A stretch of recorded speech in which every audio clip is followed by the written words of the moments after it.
Pernah kepikiran nggak sih gimana caranya sebuah dealer mobil melacak keuangannya? Dan apa bedanya dengan katakanlah maskapai penerbangan? Kelihatannya sama-sama jualan, tapi cara mereka menghitung untung itu beda banget.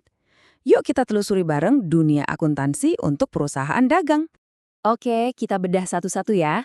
Perbedaan paling mendasarnya ada di apa yang mereka jual. Perusahaan jasa, kayak maskapai, itu jual sesuatu yang nggak bisa kita pegang kan, nggak berwujud. Nah, kalau perusahaan dagang, kayak dealer mobil, mereka itu beli barang fisik terus dijual lagi. Disinilah letak semua perbedaannya.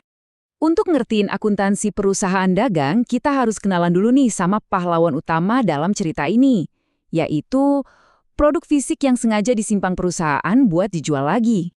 Persediaan barang dagang. Ini istilah akuntansinya buat semua barang yang siap dijual itu. Anggap aja ini semua mobil yang dipajang di halaman parkir dealer. Ini bukan sekedar barang loh, ini adalah aset penting yang nilainya tercatat di neraca perusahaan. Berikutnya ada harga pokok penjualan atau biasa disingkat HPP.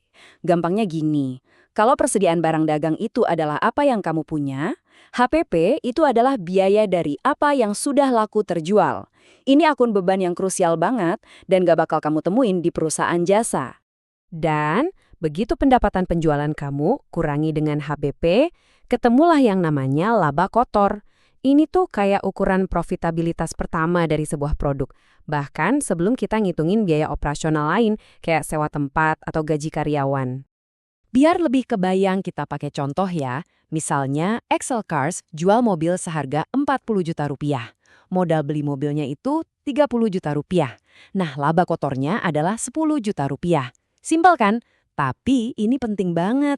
Uang 10 juga inilah yang nanti dipakai buat menutupi semua biaya lainnya. Oke, konsep dasarnya udah dapat.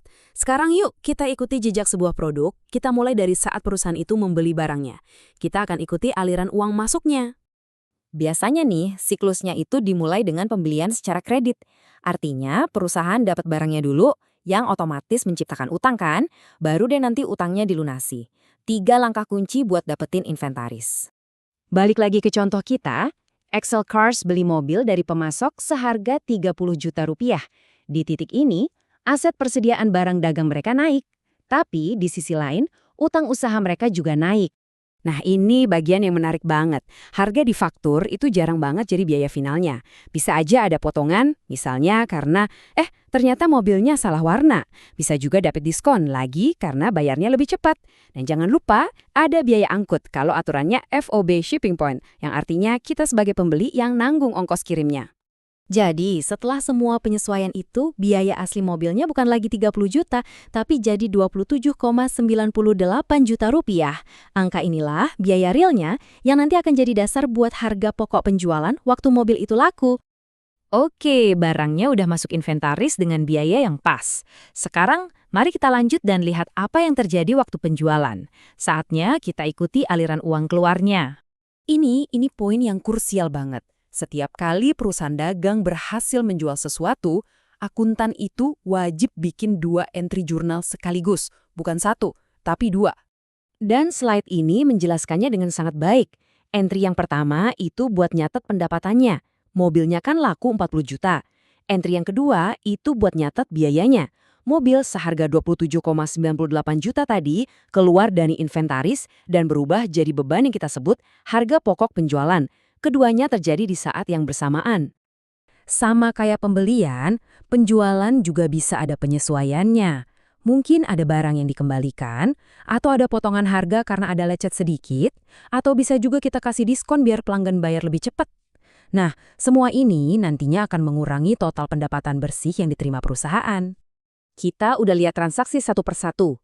Sekarang, yuk kita munduran dikit dan lihat gimana semua perjalanan ini dirangkum dalam laporan keuangan perusahaan. Ibaratnya, ini papan skor akhir dari bisnisnya. Jadi, di laporan laba rugi, kita nggak langsung lihat total penjualan kotor. Kita mulainya dari penjualan bersih. Angka ini didapat dari total penjualan, dikurangi semua diskon dan retur.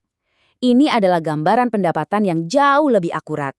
Selanjutnya, seperti yang udah kita bahas, kita kurangi penjualan bersih dengan harga pokok penjualan. Hasilnya, kita ketemu lagi deh sama si laba kotor. Angka ini nunjukin seberapa efisien perusahaan dalam membeli dan menjual produknya.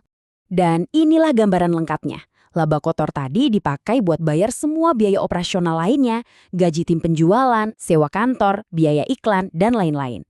Apapun yang tersisa setelah semua biaya itu terbayar, itulah laba bersih, keuntungan yang sesungguhnya. Oke, setelah kita mengikuti seluruh perjalanan produk ini, apa sih poin penting yang harus kita bawa pulang? Kenapa memahami alur ini jadi sangat krusial? Singkatnya gini, kita jadi tahu kalau perusahaan dagang itu punya DNA akuntansi yang unik. Mereka mengelola aset fisik yang namanya persediaan. Biaya asli dari aset itu ternyata rumit, dan setiap penjualan itu punya dua sisi cerita. Dan yang paling penting, laba kotor itu ngasih tahu kita seberapa untung produk inti mereka sebenarnya. Sebagai penutup, coba deh kita pikirkan ini. Dealer mobil dan toko kelontong, kan sama-sama perusahaan dagang ya. Tapi, persentase laba kotor dealer mobil mungkin jauh lebih tinggi daripada toko kelontong. Kira-kira, apa artinya ini soal strategi harga, volume penjualan, dan model bisnis mereka secara keseluruhan? Nah, itulah kekuatan dari memahami angka-angka ini.